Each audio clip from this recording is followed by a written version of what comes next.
అబ్బా ఆ అమ్మాయి మనసు తెలుసుకోవడం బ్రహ్మతరం కూడా కాదు వదినా. ఆడదాని మనసుకు ఒక రాజమార్గం ఉందయ్యా. ఏంటిది? మగాడి మనసే. నీ మనసు వైపు మాట్లాడితే సమస్య తీరిపోతుంది. అయితే చూడుదినా, అసలు కొట్టేస్తాను.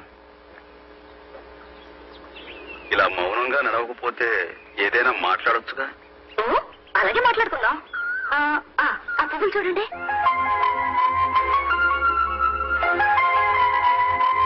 చాలా తమాషాగా ఉన్నాయి.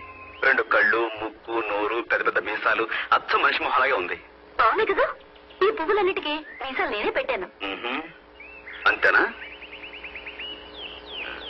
నేను మిమ్మల్ని ఒకటి అడగాలనుకుంటున్నాను. తీసుకోండి.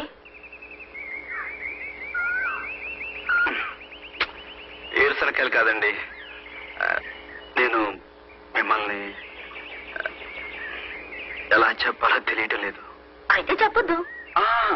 చెప్పకపోతే మనసంతా దిగులుగా ఉంటుంది. ఏమిటో మా నాన్నగారు వెనకాల కూర్చుని పాటలు పాడడం తప్ప ఇలాంటి మాటలు మాట్లాడడం నాకు చేత కాదు. ఈ మధ్య మిమ్మల్ని కలిసిన దగ్గర నుంచి మనసులో ఏవేవో కొత్త కొత్త రాగాలు వినిపిస్తున్నాయి.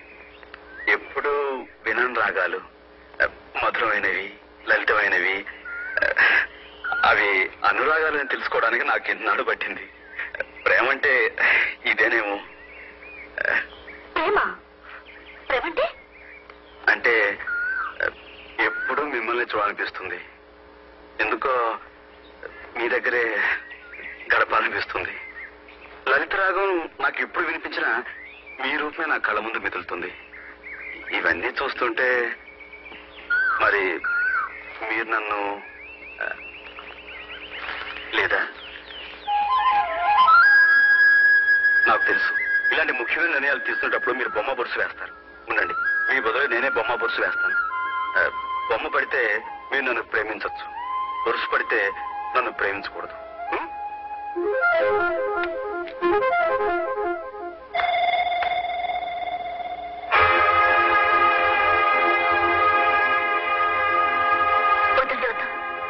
చూడద్దు.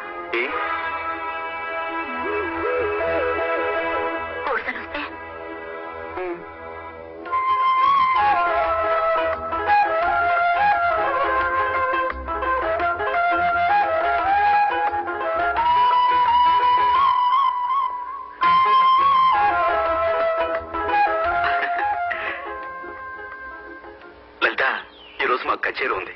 ఏమవుతుంది? నేను వస్తాను. సరే, కచేరీలో కలుద్దాం. ఏమిటి, కచేరీకి నువ్వు కూడా వస్తున్నావా? లలిత రాగం లేకుండా కచేరీ ఉంటుందా?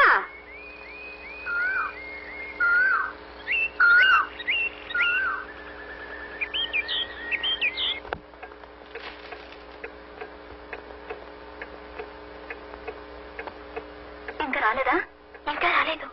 సామాన్లు పెట్టడం కొంచెం ఆలస్యం చేద్దామా? అన్నీ పెట్టేసని. దొరగారు ఎక్కడ? దొరగారు ఎవరు? అదే సూర్య ఎక్కడ? ఇంకా వచ్చేస్తుంటాడు మామగారు. వెనకేసుకొస్తున్నావా? మరో 3 నిమిషాలు చూస్తాను.